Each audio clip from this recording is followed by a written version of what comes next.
at the Springs at the Artesian. Here's their menu. Fried green tomatoes, fried burrata. I like their menu. I'm trying to get the glare off there for you, folks. Soup du jour. Got lamb chops, pork chops, smothered chicken, chicken fried steak, meatloaf. From the sea, Cajun tilapia, citrus grilled salmon.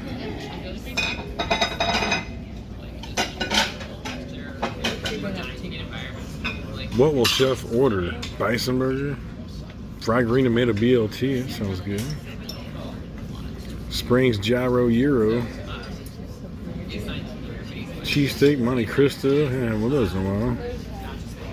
Mrs. Chef always gets the wedge, so I'm thinking she'll get them. But we'll see. First thing up, fried green tomatoes. You know, the chef had to get some fried green tomatoes. You know, this town got. That's pretty tasty. It's got a flour dredge instead of a cornmeal. Not the amount of cornmeal, but it's pretty tasty. Mrs. Chef got the wedge. Of course, I went with a gyro gyro combination.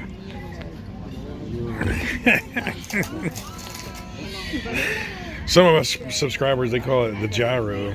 Some call it the euro. I call it the euro, but I'm being politically correct since my man, number 47, is back in office. So as I bite into the pita, I noticed that the bread's pretty hard. There's some overcharred pieces of meat in there that are really sharp and almost like charcoal. The red onions were sliced really thick. The cucumber was kind of chunks instead of being shaved like I normally would get on a pita.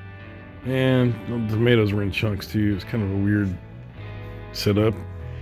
Anyway, I didn't really care much for that. Also, everyone at every table got the yeast rolls except for our table. We brought some dirty plates out, but we never got the rolls or the butter. Fried green tomatoes tasted good, but the presentation was a little disappointing. So I looked online and found this one. They just don't put much sauce in there. It needs some more sauce. So one of the key things I saw when I walked in is that all the tables looked like the meats were overcharged. So normally I would order a steak or a chop or fish or something at one of these restaurants like this. But after seeing what the tables look like, or you know, the plates look like on the tables, with the overcharring, I decided against that and go with the sandwich. So we had originally ordered the burrata, but it was, they said, out of stock. So we ended up with the fried green tomatoes, which I have no problem with. However, the table came in about 15 minutes later and sat down next to us, and they magically had the fried burrata when they sat down and ordered it. Not sure what was going on there. It was very disappointing to be told it didn't exist, and then all of a sudden it reappeared. So one of the big issues I had was the fact that I looked up the menu online, and the prices were astonishingly higher than the online when you actually got there and saw the prices.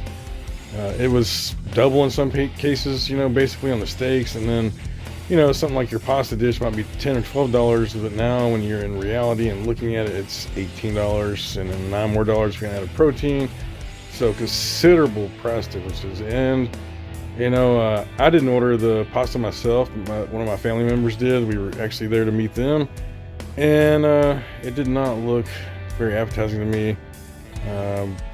I don't know. The place needs some work for sure. So if you guys are watching this and you need the chef to come help you, I also do consulting, and I can get your kitchen in shape in about a week. So give me a call. All right, guys. Thanks for watching. And this is what pasta should look like. This is my pasta at my restaurant.